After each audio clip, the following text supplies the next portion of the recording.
आज के इस वीडियो में हम बात करेंगे स्टाफ सिलेक्शन कमीशन एसएससी की न्यू रिक्रूटमेंट नोटिफिकेशन जो कि फ्रेंड्स यहाँ पर जारी की गई है। नोटिस ऑफ जूनियर इंजीनियर जो कि friends civil mechanical electrical and quantity surveying and contract examination 2022 के लिए है। इसका ऑनलाइन फॉर्म आप कैसे अप्लाई कर सकते हैं। तो फ्रेंड्स आप अप्लाई करने के लिए सबसे पहले आपको आना होगा इस पोर्टल पर और यहाँ से आप इसमें ऑनलाइन आवेदन करेंगे और बात करेंगे इसमें यहाँ पर इस वीडियो में इसके फॉर्म अप्लाई प्रोसेस के बारे में। और इस वीडियो को स्टार्ट करने से पहले अगर अभी तक आपने हमारे चैनल को सब्सक्राइब नहीं किया है, सब्सक्राइब करें, शेयर करें, लाइक करें, जिससे आपको आने वाली सारी अपडेट्स मिल सके। तो यहाँ पर देखिए आपको एक राइट हैंड साइड पे ऑप्शन मिलता है लॉगिन का। अगर आप पहले से रजिस्टर हैं तो डायरेक्टली लॉगिन कर सकते हैं। अगर आप भूल गए हैं यूजर नेम या पासवर्ड तो आप यहां पर फॉरगेट पासवर्ड ऑप्शन यूज कर सकते हैं। अगर आप रजिस्ट्रेशन करना चाहते हैं तो आप रजिस्टर नाउ वाले ऑप्शन पर क्लिक कर देंगे। तो फ्रेंड्स यहां पर रजिस्ट्रेशन करने के लिए आपको देखिए कुछ बेसिक जानकारी फिल करनी होगी। सबसे पहले आपसे पूछा जाएगा do you have Aadhaar card.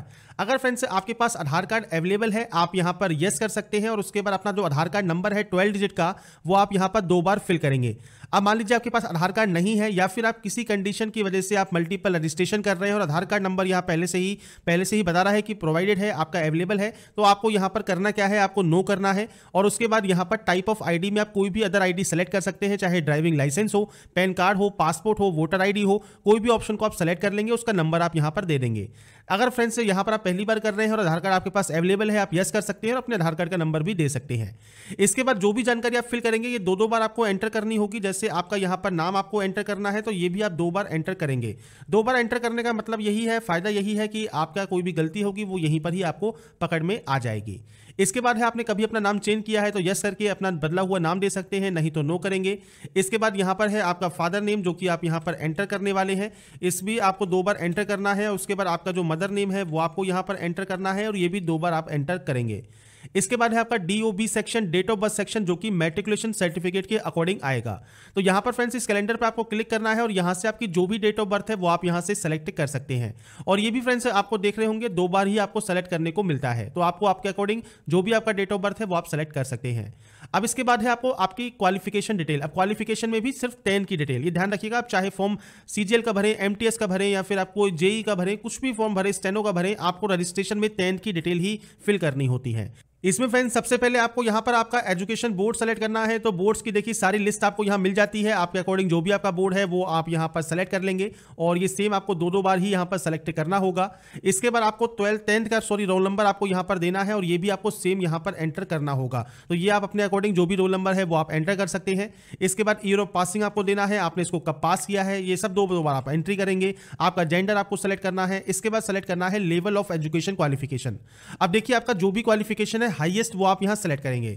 अब अगर मान लीजिए आप ग्रेजुएशन के में आप यहां पर अपेयरिंग है तो आप यहां पर ग्रेजुएशन ही सेलेक्ट कर लें। और अगर आप मान लीजिए 10+2 पास आउट है तो आप वैसे ही CGL के लिए एप्लीकेबल नहीं होंगे। पर अगर फ्रेंड्स आप 10+2 के लिए अप्लाई कर रहे हैं तो आप 10+2 सेलेक्ट कर सकते हैं और उसके बाद 10+2 की वैकेंसी या 10 की वैकेंसी होंगी उसमें आप एप्लीकेबल होंगे। अगर आप ग्रेजुएट कैंडिडेट है और ग्रेजुएशन अगर यहां सेलेक्ट करते हैं तो उसके बाद आप CGL हो गया, CHSL हो गया, MTS हो गया, JEE हो गया या फिर जो भी आपकी वैकेंसीज होंगी उन सभी के लिए आप एप्लीकेबल होंगे। तो अकॉर्डिंग आप यहां पर अपने ऑप्शन को सेलेक्ट कर सकते हैं।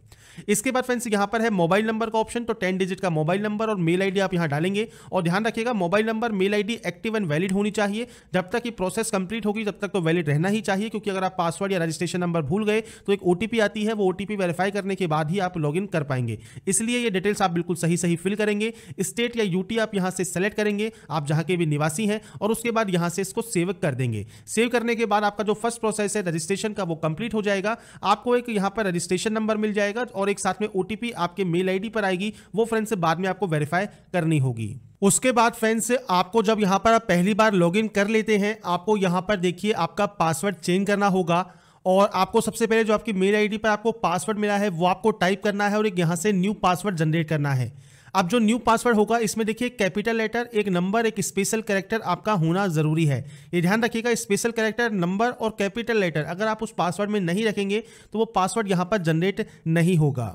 तो फ्रेंड्स यहाँ पर सैंपल के तौर पर मैं आपको पासवर्ड लिख रहा हूँ कि देखिए हमने यहाँ पर कैपिटल लेटर यूज कर लिया। जरूरी नहीं है स्टार्टिंग में आप यूज करें, जहां भी यूज करना चाहे वो आप कर सकते हैं। इसके बाद कोई भी स्पेशल कैरेक्टर या कोई भी नंबर्स आपको यूज करने हैं, कुछ इस तरह का फॉर्मेट आपका रहना चाहिए। अब आगे पीछे आप जैसा करना चाहे वो कर लीजिए, बस आपका ये ध्यान रखिएगा आपका जो ये अपर केस है ये आपके पास होना चाहिए, स्पेशल कैरेक्टर होना चाहिए और नंबर्स भी होने चाहिए। तो ये पासवर्ड में जब आप इंक्लूड करेंगे तभी वो पासवर्ड यहाँ पर आपका बनेगा और कम से कम 8 कैरेक्टर का आपका पासवर्ड होना चाहिए। तो फ्रेंड्स यहाँ पर आपको न्यू पासवर्ड जनरेट करना है और उसके बाद यहां से आपको सबमिट कर लेना है अपने इस प्रोसेस को कंप्लीट करने के लिए। इसके बाद फ्रेंड्स आपका जो ये पासवर्ड है वो सक्सेसफुली चेंज हो जाएगा। आप यहां से क्लोज करेंगे और अपने न्यू पासवर्ड के साथ, अपने रजिस्ट्रेशन नंबर के साथ आप इसमें लॉगिन कर लेंगे। लॉगिन करने के बाद फ्रेंड्स देखिए आपका जो पहला स्टेप है बेसिक डिटेल का, ये आपका ऑटोमेटिक कंप्लीट हो जाएगा क्योंकि रजिस्ट्रेशन करते वक्त आप ये डिटेल को फिल कर चुके होंगे। सेकंड डिटेल होगी आपकी एडिशनल डिटेल। अब यहां पर देखिए आपको कैटेगरी का ऑप्शन मिलता है, आपको फॉर्म में ये नहीं मिलता, आपको यहीं पर ही चूज करना होता है। अगर आप पहले से रजिस्टर हैं तो अगर आपने कोई भी फॉर्म अगर अप्लाई कर रखा है तो आपको वो मॉडिफाई का ऑप्शन भी अवेलेबल नहीं होता। अगर आपने कभी भी अप्लाई नहीं किया, कभी भी का मतलब है कि जिस भी आपने अप्लाई किया था वो प्रोसेस कंप्लीट हो चुकी है और आपका मॉडिफाई का लिंक अगर एक्टिव है और आप क्लिक करते हैं तो आपके सामने कुछ इस तरह का ही इंटरफेस ओपन होगा। सेम आपको यहीं पर ही एडिट करना है और अपने यहां पर इस रजिस्ट्रेशन को आप सबमिट कर सकते हैं। तो ये चीज ध्यान रखिएगा, अगर मॉडिफाई का ऑप्शन अगर आपका एक्टिव है तो ही आप एडिट कर पाएंगे। फ्रेश कैंडिडेट क्या करेंगे यहां पर, तो अपनी कैटेगरी सेलेक्ट कर लेंगे। जनरल, ईडब्ल्यूएस, एससी, एसटी जो भी आपकी कैटेगरी है वो आप यहां सेलेक्ट कर लें। आपकी नेशनलिटी आपको सेलेक्ट करनी है। इसके बाद आपको आइडेंटिफिकेशन मार्क देना है। तो आपके चेहरे, हाथ, पैर पर कहीं पर भी कोई भी विजिबल आइडेंटिफिकेशन मार्क है, चाहे वो ब्लैक मोल हो मतलब काला तिल हो, या फिर आपके कोई कट का निशान हो, बर्न का निशान हो, कोई चोट हो, तो वो फ्रेंड्स आप लिख सकते हैं। अब या तो है नहीं या फिर आप देना नहीं चाहते तो उस कंडीशन में आप नो मार्क दे देंगे। इसके बाद यहीं पर ही आपको सेलेक्ट करना होगा पीएच कैंडिडेट के बारे में, मतलब पर्सन विद बेंचमार्क डिसेबिलिटी के बारे में। तो फ्रेंड्स अगर आप इस कैटेगरी में नहीं आते, आप सिंपली नो ही रहने देंगे और ये ऑप्शन का आपका कोई यूज नहीं है।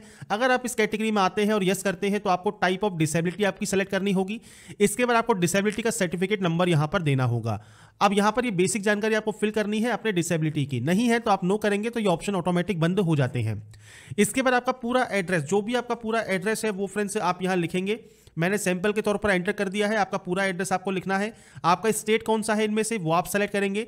इसके बाद फ्रेंड्स यहां पर है आपका नेक्स्ट ऑप्शन डिस्ट्रिक्ट का। इसके बाद फ्रेंड्स आपका जो डिस्ट्रिक्ट है वो आप यहां सेलेक्ट करेंगे। इसके बाद आपका पिन कोड आप यहां फिल करेंगे। अगर आपका friends permanent and present address same है आप यस पर क्लिक कर सकते हैं, अलग अलग है आप नो पर एंट्री करके मैनुअल एंट्री कर सकते हैं। तो ये फ्रेंड्स आपके ऊपर डिपेंड करता है, और अगर आपका एड्रेस सेम है आप सेम इस पर क्लिक कर देंगे। इसके बाद फ्रेंड्स आपको जो ये डाटा है आपकी सेव कर देनी है, और सेव करने के बाद आपको फ्रेंड्स यहां पर एक मैसेज मिल जाएगा, तो आप इसे क्लोज कर सकते हैं। और इसके बाद तीसरा ऑप्शन जो डिक्लेरेशन का है, पहले इसमें होता क्या था, आपको फोटोग्राफ एंड सिग्नेचर भी अपलोड करने होते थे, पर आप यहां पर ये बंद कर दिया गया है। क्योंकि अगर आपने दिल्ली पुलिस या उसके बाद के फॉर्म में देखे होंगे तो बहुत सी कैंडिडेट को दिक्कत आ रही थी कि फोटो एंड साइन वो एडिट नहीं कर पा रहे थे, इसलिए फ्रेंड्स उसके बाद से यहां पर अब नई सुविधा चालू कर दी है। अब आप अपने फोटो एंड साइन को अपलोड कर सकते हैं आपके एप्लीकेशन फॉर्म के अप्लाई में। तो यहां पर आप इसको एग्री कर देंगे और उसके बाद आप यहां से इसको फाइनल सबमिट कर देंगे, आपका रजिस्ट्रेशन प्रोसेस कंप्लीट हो जाएगा। इसके बाद फ्रेंड्स यहां पर आपका लास्ट ऑप्शन है जो कि है ओटीपी का। तो आपके मोबाइल नंबर और एक मेल आईडी पर ओटीपी जाती है, जरूरी नहीं है वो मोबाइल पर आए, जरूरी नहीं है वो ईमेल पे आए,